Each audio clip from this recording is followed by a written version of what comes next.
वर्तमान। अश्वत्थामा का अपार्टमेंट। खटखट।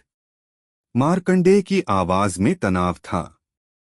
अब कौन है? अश्वत्थामा ने हाथ उठाकर इशारा किया।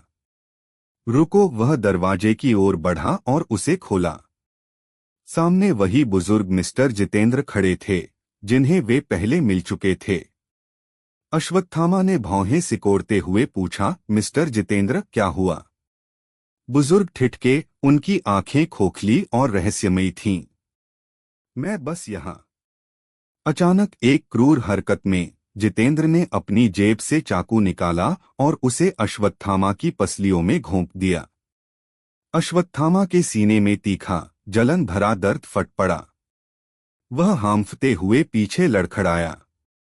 जितेंद्र की आंखें अब पूरी तरह काली, द्वेष से चमक रही थीं।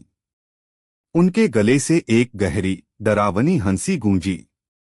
मैं तुम्हें तब तक चाकू मारूंगा जब तक तुम मर नहीं जाते, कुत्ते। ग्रेस और मार्कंडेय भय से ठिठक गए, सहम कर पीछे हटते हैं। तुम इंसानियत के लिए कलंक हो, जितेंद्र ने तिरस्कार भरे स्वर में कहा। उसकी आवाज विकृत और अमानवीय थी।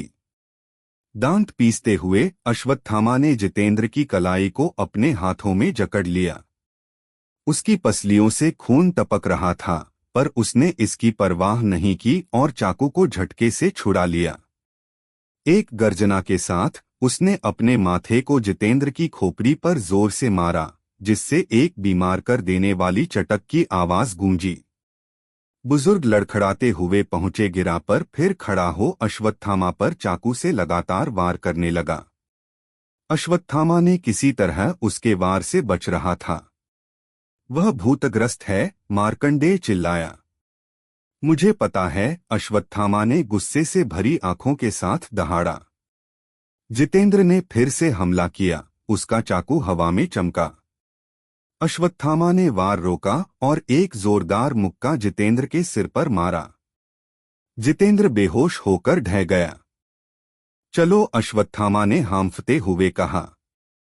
वे बिल्डिंग के गलियारे में भागे, पर वहां केवल अंधेरा उन्हें निगल गया। ग्रेस कांप रही थी, उसकी नजरें चारों ओर भटक रही थीं। ये क्या है? उसने पूछा। ये एक भ्रम है, मार्कंडेय ने धीरे से कहा, आगे बढ़ते हुए। मुझे इसे संभालने दो। अश्वत्थामा को अचानक अपने पेट में तेज दर्द महसूस हुआ।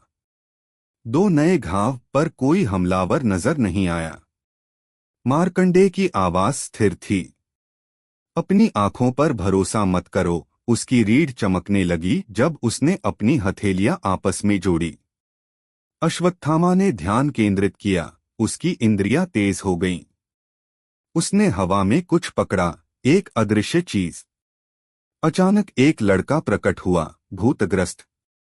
अश्वत्थामा ने उसकी गर्दन के पीछे सटीक वार किया।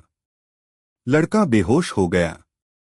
हवा में एक हल्की गूंज उठी जब मार्कंडेय ने दोनों हाथ उठाए। उसकी उंगलियां हवा में प्राचीन चिन्ह उकेर रही थीं। उसकी हथेलियों से एक सुनहरा गोला प्रकट हुआ, जो एक छोटे सूरज की तरह जीवंत था। उसने धीरे से फुसफुसाया, न अपने साथियों से, बल्कि उस शक्ति से, आलोक दर्शना। गोला आगे बढ़ा, गर्मी भरी चमक बिखेरता हुआ। छायाएं उसकी रोशनी से सिकुड़ गईं, कोहरा सिसकता हुआ पीछे हटा। इस रोशनी में भ्रम टिक नहीं सकते, मार्कंडेय ने तनाव भरे स्वर में कहा। वे आगे बढ़े, गोला उनके सिर के ऊपर से उड़ता हुआ मार्गदर्शन करता रहा। तभी घने कोहरे से विकृत आकृतियां उभरने लगी, अंग विकृत, चेहरे भयानक, मुंह चीखते हुए खुले। उनकी त्वचा सड़न और काले निशानों से भरी थी। ग्रेस डर से पीछे हट गई, उसका दिल जोर जोर से धड़क रहा था। ये क्या है? हवा में जले बालों और धातु की गंध थी, कुछ प्राचीन और श्रापित। गलियारे में एक गहरी, मातमी सी आवाज गूंजी। वे प्राणी लड़खड़ाते हुए आगे बढ़े, उनकी हड्डियां चटक रही थीं। कभी इंसान थे, अब श्रापित। पर जैसे ही वे सुनहरी रोशनी में आए, कुछ चमत्कारी हुआ। उनके विकृत रूप सीधे हो गए, सड़न गायब हो गई, मांस बहाल हुआ। पुरुष, महिलाएं, यहाँ तक कि एक बच्चा शारीरिक रूप से इंसान बन गए पर आत्मा में नहीं। उनकी आंखें काली थी, अनंत भूतग्रस्त। मार्कंडेय की सांसें तेज हो गई। ये लोग फंस गए हैं। कोई इन्हें काबू कर रहा है। 3 पुरुष जिन्हें वे पहले देख चुके थे अचानक सीधे खड़े हुए। अमानवीय गति से वे गुर्राते हुए उन पर झपटे। अश्वत्थामा उनसे लड़ने आगे बढ़ा। उसकी आवाज अंधेरे में स्टील की तरह गूंजी। मार्कंडेय, पीछे हटो। मार्कंडेय अपने कदम पीछे लिए और ग्रेस के सामने खड़ा हो गया।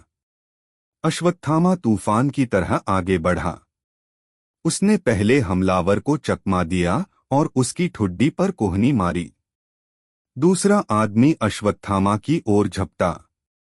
अश्वत्थामा ने उसका कॉलर पकड़ा और उसे नीचे खींचा, अपने घुटने से उसकी पसलियों पर प्रहार किया। तीसरे ने चाकू से बेतहाशा वार किया। अश्वत्थामा झुका, मुड़ा और उसके पेट पर जोरदार मुक्का मारा। फसलिए चटकीं।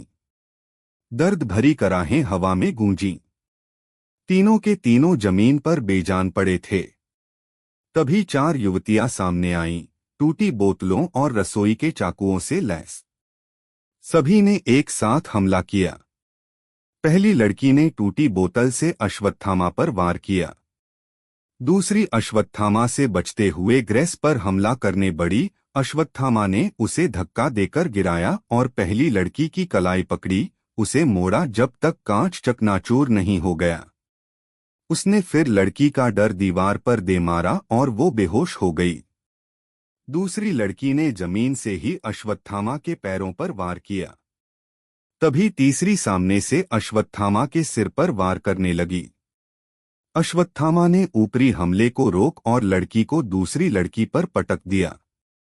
पर लड़कियों ने हार नहीं मानी। वे ग्रेस की तरफ देख मुस्कुराई। उनकी भयावह मुस्कान से ग्रेस की रूह कांप गई। वे दोनों उठकर ग्रेस पर झपटी। लेकिन इससे पहले वे ग्रेस या मार्कंडेय तक पहुंचती, अश्वत्थामा ने दोनों का सिर एक साथ जमीन पर दे मारा। ग्रेस ने डर से कांपने हुए अश्वत्थामा की ओर देखा। खून से लथपथ अश्वत्थामा के चेहरे पर कोई भाव नहीं था। तब जमीन कांपी। एक विशालकाय आकृति सामने आई, एक बॉडी बिल्डर जिसकी मांसपेशियां स्टील की रस्सियों जैसी थीं। उसकी मुस्कान चौड़ी, परेशान करने वाली थी। आखिरकार उसने सिसकारते हुए कहा, एक योग्य पात्र। उसने अश्वत्थामा को देखा। उसकी आंखें काली थीं। वह अश्वत्थामा पर झपटा। उसने एक मुक्का उसकी ओर मारा। अश्वत्थामा ने चकमा देते हुए पीछे की ओर गया। वह विशाल मुक्का दीवार पर जा लगा, उसमें गड्ढा हो गया। अश्वत्थामा ने पीछे से उसकी फसलियों पर और टांगों पर अपने पैरों से वार किया। लेकिन उस दैत्य को कुछ नहीं हुआ। उसने मुड़कर उसे पकड़ा, हवा में उठाया और जमीन पर पटक दिया। अश्वत्थामा की पीठ में दर्द की लहर दौड़ी, पर उसने उसका हाथ पकड़ लिया, उसे जकड़ लिया।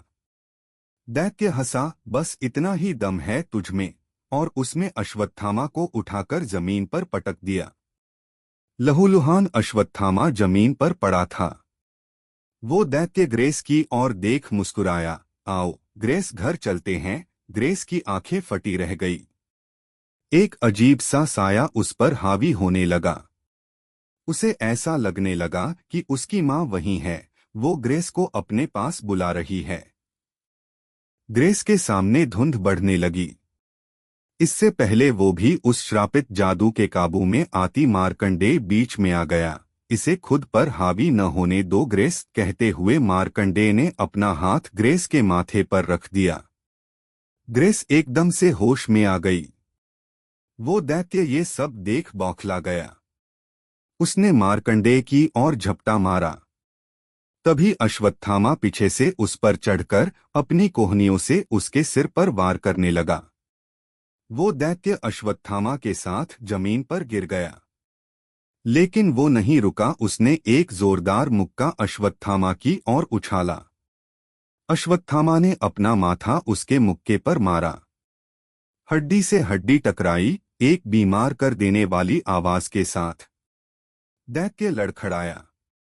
अश्वत्थामा ने उसका सिर पकड़ा और एक के बाद एक माथे पर क्रूर प्रहार किए। 1, 2, 3, 4, 5। दोनों के चेहरों से खून बहने लगे। फिर दैत्य बेहोश होकर ढह गया।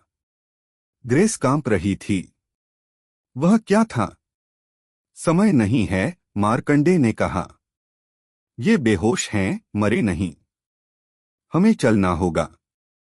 वे पहली मंजिल पर उतरे, जहां दिया खड़ी थी, एक बच्चे के गले पर चाकू रखे हुए।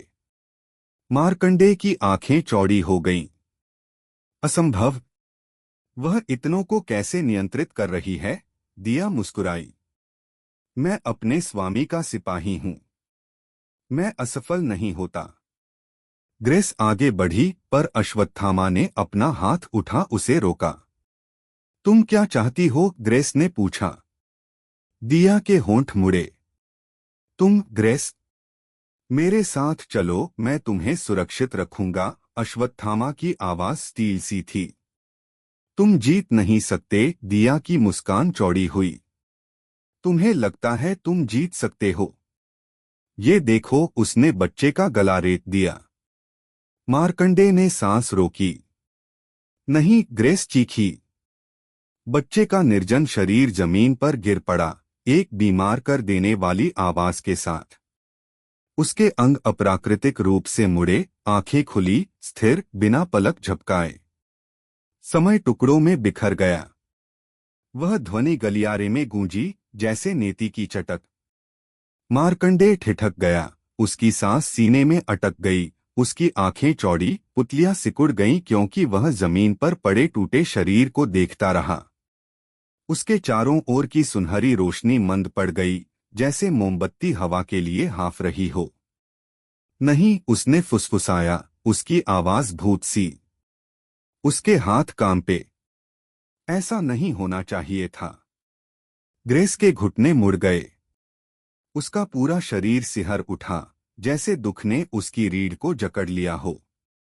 उसने अपनी बाहों को सीने से कस लिया, एक चीख को रोकने की कोशिश करते हुए जो उसके सीने को चीर रही थी।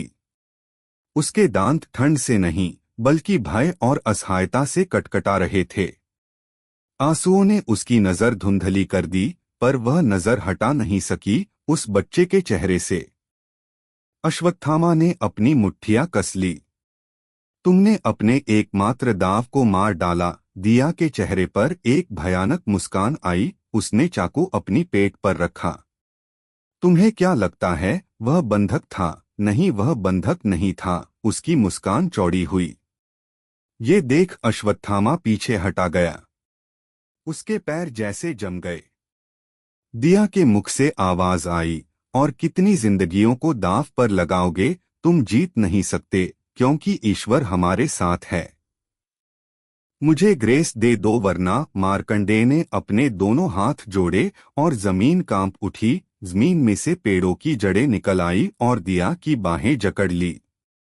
अब अश्वत्थामा! मार्कंडे चिल्लाया।